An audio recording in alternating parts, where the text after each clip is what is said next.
ตลกบ่เสี่ยวชีวิตของเราเนาะตอนเฮียนพ่อแม่ก็หาเงินในเฮียนจะเป็นเกือบตายแต่พอเฮียนจบมาไปสมัครเรียนศึกษาก็บ่มีไปรับเอาสุดท้ายเจ้าวิทย์อีพ่ออีแม่ขอเงินอีพ่ออีแม่ใส่คือเก่าเรามาชีวิตเราจะเป็นรันทดเนาะ มึงก็เคยคิดคือกูอยู่บ่ว่า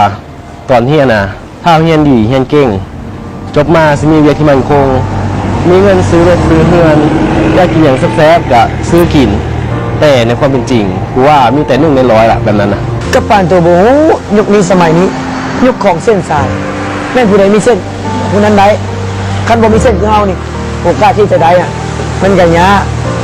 แต่คนเก่งแท้ๆน่ะก็ได้อยู่เป็นบางส่วนนะมันบ่คือสมัยพ่อแม่เฮาได้เรียนจบชั้นสูงเหมือนชั้นกลางก็ได้เรียกเลยดิ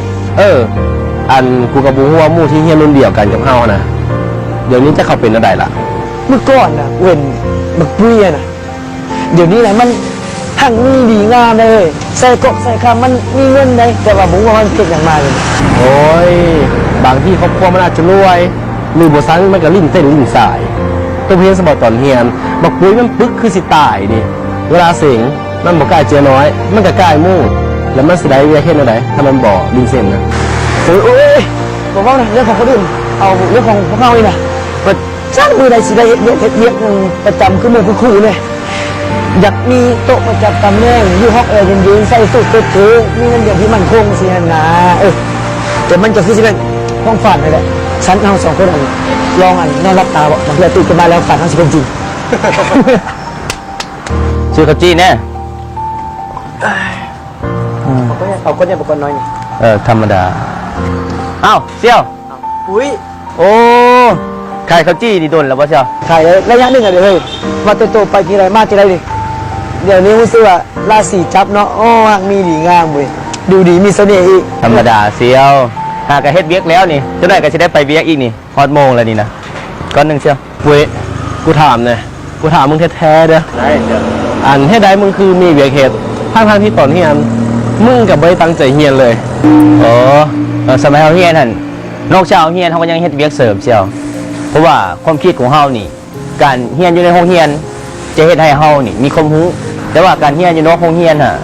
เฮ็ดให้เฮานี่มีประสบการณ์และอีกอย่างเฮาก็บ่ได้ยึดติดกับคำว่าเวียกประจำมั่นคงยาวนานเพราะว่าก่อนจะถึงมื้อนั้นนะบ่ฮู้ว่ามื้อนี้มื้ออื่นสิมีข้าวกินหรือบ่เฮาก็เลยไปหาสมัครแต่ละบ่อนที่บ่อนเขาเจ้าเปิดรับสุดท้ายเฮาก็ได้ย้อนแบบประสบการณ์ที่เฮาเฮ็ดเวียกตั้งแต่สมัยเฮาเรียนพุ่นแหละคนท่าเขาบอกว่าเวียกหลายสิเด้ก็แบ่งมาทางนี้นะจี้แห่งว่างงานนี่นะมีให้แล้วเสี่ยวเวียกค่าสิโตสนใจขายข้าวจี้นี่นำก็ได้เฮ็ดเวียกไปนำก็ได้เวียกหยังบอกกูหน่อยมั้ยคือสิคักแท้